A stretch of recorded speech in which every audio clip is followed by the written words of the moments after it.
just create a lot.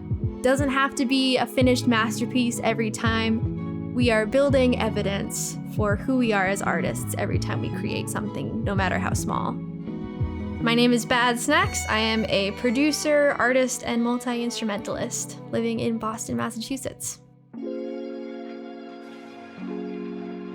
I think I've always kind of known that I was going to be a musician full-time. I've been a violinist my entire life, but I didn't start making electronic music actually until like my late teens. And then once I kind of realized that I could start making the kind of music that I actually listened to, I just didn't stop. The first piece of Novation gear that I ever had was the Launchpad X. So that was when I was just starting to get to know Ableton and getting into scene launching and clip live looping.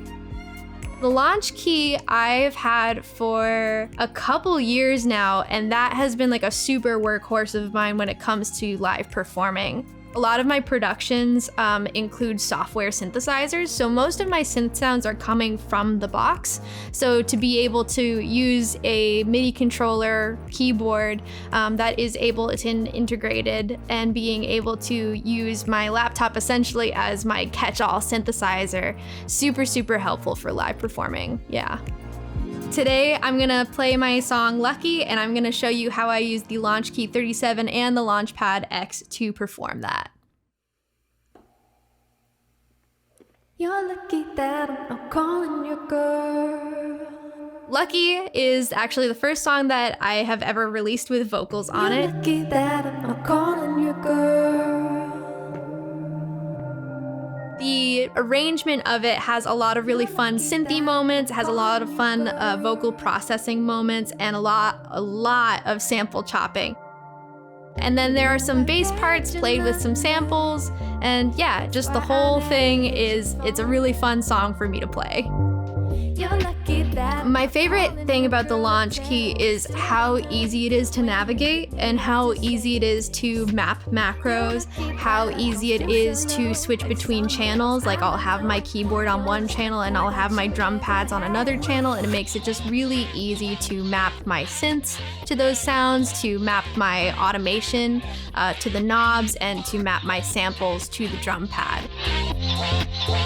The Novation Launchkey is so well suited for Ableton. I can view exactly which scene I'm about to launch before I launch it. It also has the stop, mute, and solo parameters, so that if I wanted to stop a clip or if I wanted to solo something and kind of mess with that arrangement in real time, I can also do that with the touch of a button. It's very easy to navigate.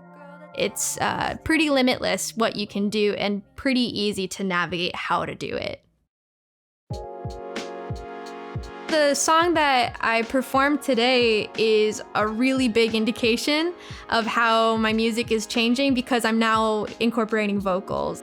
I think I had been afraid to sing in my productions for a really long time, so that's finally changing, which is really exciting. It's not just instrumental music anymore, it's music where I can kind of more vividly tell the stories that I'm trying to tell, because now I have this other instrument that I can kind of anchor all of it to. 3 tips for making music like Badsnacks. 1, subtractive mixing. Always mix things quieter. You take out the things that bother your ears and you bring them down in volume. That's like my #1 mixing trick. The second one, maximalism, layers on layers and layers, no space to breathe. That's a thing that I feel like I do a lot in my music. Another thing, putting 8-bit sounds through arpeggiators. I do that a lot. I know I'm like falling into a little bit too much of a habit, but it just sounds so great. I'm a professor of music technology. So I think nowadays I get to have at least a small claim to the title of tech nerd. It's just endless. It's endlessly fun, endlessly cool, and I'm always learning. So yeah, I think I'm probably gonna be a tech nerd until I die.